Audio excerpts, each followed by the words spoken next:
The internet is one of the most revolutionary modern inventions, and over the last 40 years, it's completely changed our way of living and provided us a way to connect to anyone, anywhere, and access more information in one day than people in the past could have in their entire lifetime. Just think about it. You're on a device somewhere. You don't even have to be in my country. You don't have to be living in the same time zone as me. I can upload this video and you're able to watch it right now from wherever you are, as long as you have the internet connection and a device. It's just crazy to think about.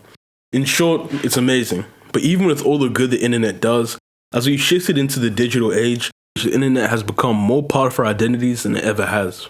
Whether it be on social media, chat forums, gaming, etc. And this is especially true for millennials and Gen Z. These unique circumstances have birthed the term chronically online. Increasingly, people spend more and more time interacting on the internet than they do in the physical world, which has led to some extremely hilarious but overall negative outcomes. I'm 18, so I've grown up with technology my whole life. If it's in schools, at home, basically everywhere. From my extensive research, I found out that chronically online people are usually from the age range of 13 to 30 on average. To understand the context of this video, I've got to first get to the root of the problem and explain what chronically online even means.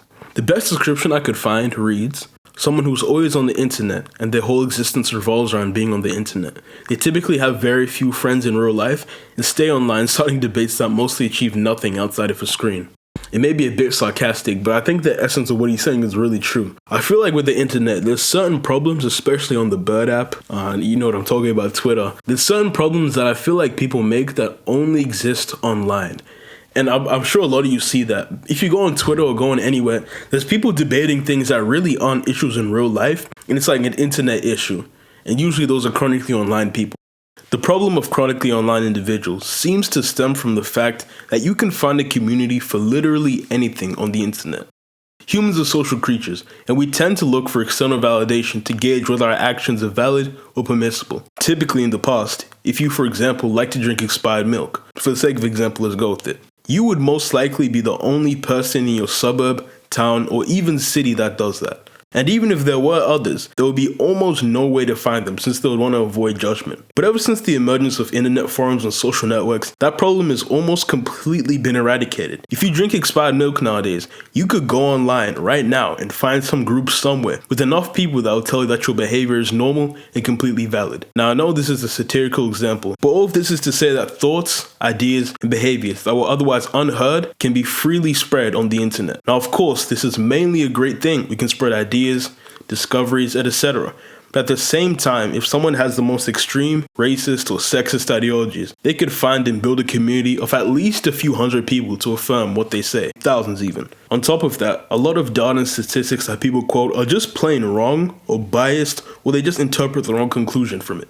So a lot of the time when you see people quoting statistics to match their agenda, they tend to be wrong. This is particularly interesting to me because 100 or even 200 people is virtually nothing compared to the populations of most towns, cities, and never mind even countries. To put it in perspective, compared to the world population of 8 billion, 100 people is 0.0000000000125% of the world population. That is a ridiculously small amount of people. But because most people can't really fathom how big their city or even country is, 100 people can seem like a lot of validation.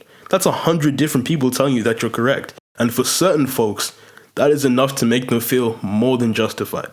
The biggest problem that occurs from all these ideologies and communities is that everyone wholeheartedly believes that they know the truth. And I'm pretty sure all of you have noticed this. If you go on the internet, whatever you're debating, whether it be politics, whether it be movies, whether it be anything, bro, it can be anything miscellaneous, it can be anything super serious. Everyone has their opinion, and almost everyone thinks they're 100% correct. It's like no one's open to take criticism, and everyone thinks they've got it figured out. And it's really strange, because it's not like that in real life, I feel like. For example, the Sigma Male Red Pill YouTube Trolls community is filled with 12 to 17-year-olds that get their worldview from Andrew Tate. These people are known to be dick riders, commenting super cringe stuff. On the polar opposite end of the spectrum, it's just the SJW neo-pronoun people. These motherfuckers will claim that anything and everything is ableist or sexist. If you look on Twitter, you'll most likely come across their abhorrent takes. And you know, both groups are in direct opposition, the completely opposite ends of the spectrum. But both of their ways of thinking and feeling like everything they say is correct and the one true way to view things is what makes the communities as annoying and strong as they are. And that's the problem.